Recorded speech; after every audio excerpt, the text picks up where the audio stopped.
ഇന്ന് ഒക്ടോബർ 22. ഇന്നത്തെ ദിവസത്തിന് ഒരു പ്രത്യേകതയുണ്ട്. ആ പ്രത്യേകത വഴിയേ അറിയാം. പിൻകോഡുകളെ കുറിച്ച് നമ്മളെല്ലാം കേട്ടിട്ടുണ്ടാകും. സാധാരണയായി ഒരു പ്രദേശത്തിന് മൊത്തമായി ഒരു പിൻകോഡ് ആയിരിക്കും ഉണ്ടാവുക. എന്നാൽ ഒരു വ്യക്തിക്ക് മാത്രം സ്വന്തമായി പിൻകോഡ് ഉണ്ടാകുമോ? അധികം ആലോചിക്കേണ്ട. അങ്ങനെ 2 വ്യക്തികൾക്ക് മാത്രമായി പിൻകോഡ് സംവിധാനം നമ്മുടെ രാജ്യത്തുണ്ട്. ആ 2 പേർ തമ്മിൽ ഇന്ന് കണ്ടുമുട്ടുകയാണ്. അവർ ആരൊക്കെയാണെന്ന് അറിയണ്ടേ? നമ്മുടെ ഇന്ത്യൻ രാഷ്ട്രപതിയും സാക്ഷാൽ ശബരിമല അയ്യപ്പനും.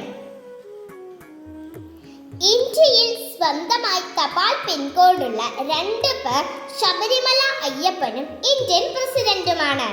രാഷ്ട്രപതിയുടെ പിൻകോഡ് 110004. രാഷ്ട്രപതി ഭവൻ തപാൽ സബ് ഓഫീസാണിത്. ശബരിമല സന്നിധാനം തപാൽ ഓഫീസിന്റെ പിൻകോഡ് 689713. വർഷത്തിൽ ഏകദേശം 2.5 മാസമാണ് അയ്യപ്പന്റെ തപാൽ ഓഫീസും പിൻകോഡും സജീവമായിരിക്കുന്നത്. കൃത്യമായി പറഞ്ഞാൽ മണ്ഡല മകരവിളക്ക് സീസണിൽ 66 ദിവസവും വിഷുവിന് 10 ദിവസവും ചേർത്ത് 76 ദിവസം. ഉത്സവ സീസൺ മാറുന്നതിനൊപ്പം പിൻകോഡ് നിർജീവമാകും. ഇത് ഇന്ത്യയിലെ ആദ്യത്തെ സംഭവമാണ്. തപാൽ മുദ്രയിൽ ആലേഖനം ചെയ്തിരിക്കുന്നത് 18-ാം പടിയും അയ്യപ്പ വിഗ്രഹവുമാണ്. ഇന്ത്യയിൽ വേറെ ഒരിടത്ത് തപാൽ വകുപ്പ് ഇത്തരം വേറിട്ട തപാൽ മുദ്രകൾ ഉപയോഗിക്കുന്നില്ല. ഉത്സവകാലം കഴിഞ്ഞാൽ ഈ മുദ്ര പത്തനംതിട്ട പോസ്റ്റൽ സൂപ്രണ്ട് ഓഫീസിന്റെ ലോക്കറിൽ സൂക്ഷിക്കും.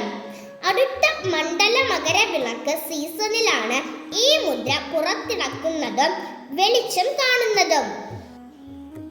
ധാരാളം കത്തുകളും മണി ഓർഡറുകളും അയ്യപ്പന് ലഭിക്കാറുണ്ട്.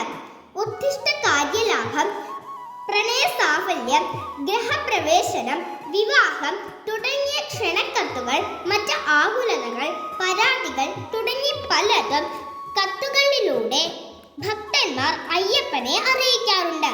അയ്യപ്പന് ലഭിക്കുന്ന കത്തുകൾ നടക്കി വെച്ച ശേഷം ക്ഷേത്രം എക്സിക്യൂട്ടീവ് ഓഫീസർ കൈപ്പറ്റും. 1984 സന്നിധാനം തപാൽ ഓഫീസ് ആരംഭിച്ചത്. ഇന്ത്യയിൽ വർഷം മുഴുവൻ പ്രവർത്തിക്കാത്ത ഏക തപാൽ ഓഫീസാണ് സന്നിധാനത്തേത്. വ്യത്യസ്തതയും സവിശേഷതയുമാർന്ന ഒട്ടനവധി സൗകര്യങ്ങൾ സന്നിധാനം തപാൽ ഓഫീസിൽ ലഭ്യമാണ്. അതിൽ ഒന്നാണ് മൈ സ്റ്റാമ്പ്. സന്നിധാനം പശ്ചാത്തലമാക്കിയുള്ള സ്വന്തം ഫോട്ടോ പതിച്ച തപാൽ സ്റ്റാമ്പ് ആർക്കും ഇവിടെ നിന്നും സ്വന്തമാക്കാം. ഇത് ഉപയോഗിച്ച് ഇവിടെ നിന്നും നിരവധി ഭക്തർ കത്തുകൾ അയക്കും. ചിലർ സ്വന്തം പേരിലും അയക്കും.